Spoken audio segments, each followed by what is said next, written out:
Entonces, diseño de un eje, dice un eje de un automóvil de 1 metro de largo giraba en promedio 100 revoluciones por minuto. El peso que ejerce en este eje es de 300 kilogramos. Define cuál es el diámetro si se usa una aleación de aluminio como la de la gráfica anterior y quiere dar una garantía de 1500 horas. Bueno, la gráfica es esta.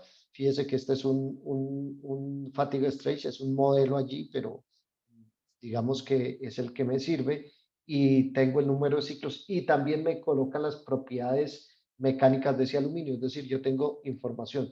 En primer lugar, este es un ejercicio de fatiga. ¿Por qué? Porque fíjese que yo estoy hablando de que algo que está girando, un eje que está girando y está a 300 kilogramos. Siempre que yo tengo un eje es fatiga, sí o sí. Bien, entonces, básicamente, cosas importantes que tengo. Tengo 1 metro de largo, 100 revoluciones por minuto y el peso es de 300 kilogramos. ¿Mm? Eh, y quiere darse una garantía de 1500 horas, según lo que dice. Entonces, de aquí, ¿qué tenemos? Longitud, ya vemos, revoluciones por minuto. Entonces, yo sé que cuando me dicen 100 revoluciones por minuto, son 100 ciclos por minuto. Sea el peso, la carga en masa, sea el tiempo total en uso y sea el tipo de material, que es la aleación. Y yo tengo, además de esto, esta fórmula, que es la fórmula de fatiga para determinar el esfuerzo, para un redondo.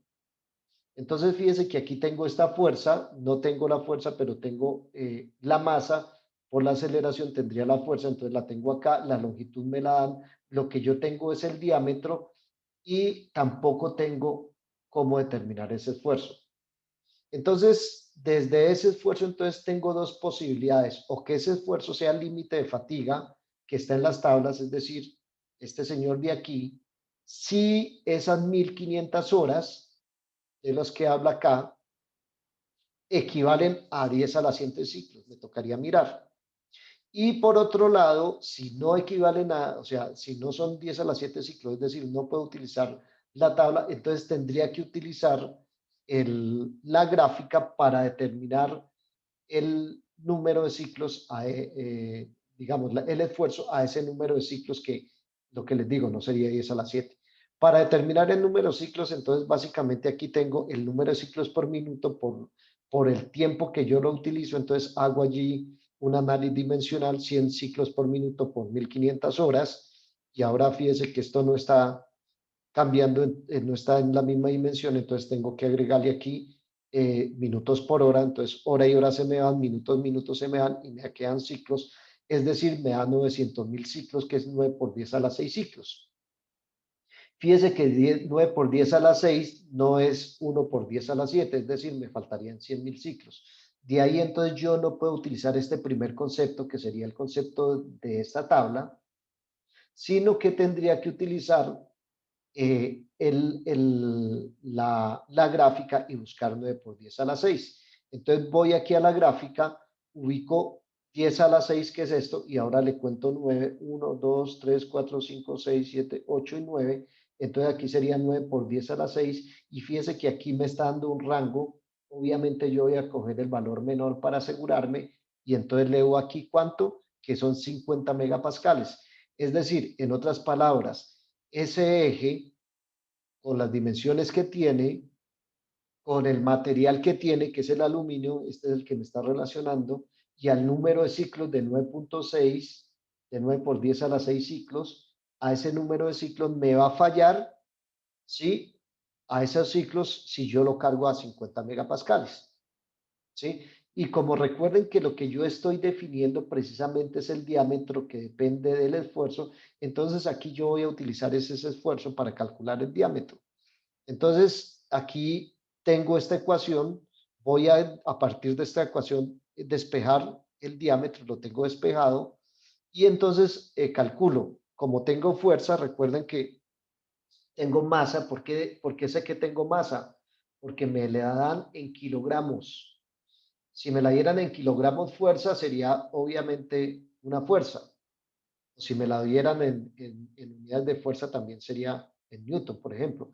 Pero como me la dan en kilogramos, entonces yo sé que tengo que multiplicarla por la gravedad y me queda 2.940 newtons.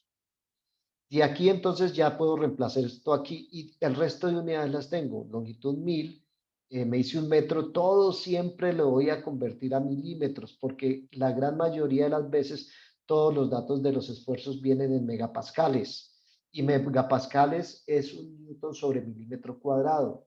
Entonces, para yo no tener problemas con las unidades, olvidarme un poco de eso, voy a convertir todas las longitudes siempre en milímetros. Si las trabajo en metros, tendría que después convertir estos megapascales a pascales y bueno, ahí me meto una complicada con las unidades. Entonces, recomendación, todo a milímetros. Entonces, fíjese que aquí tengo entonces 16, 2940, que es la fuerza, los 1000 milímetros de la longitud y los 50 megapascales, que fue lo que leí de la tabla. Hago el análisis dimensional, entonces tengo esto en newtons, tengo milímetros y tengo megapascales, pero yo sé que un megapascal es newton por milímetro cuadrado. De aquí entonces se me va este con este, producto de medios, producto de extremos, entonces estos milímetros me suben aquí, ¿sí? Eh, eh, Me multiplican estos milímetros, es decir, milímetros a las 3 y se me dan con esta de tal forma que me quedan milímetros. El diámetro yo lo expreso en longitud en milímetros. Luego está dimensionalmente, está correcta, es tanto el despeje como el análisis y las unidades que yo estoy utilizando. Luego que ahora sí procedo a calcular, al calcular esto me da 66.9 milímetros. Luego que el diámetro de ese eje tiene que ser de 66.9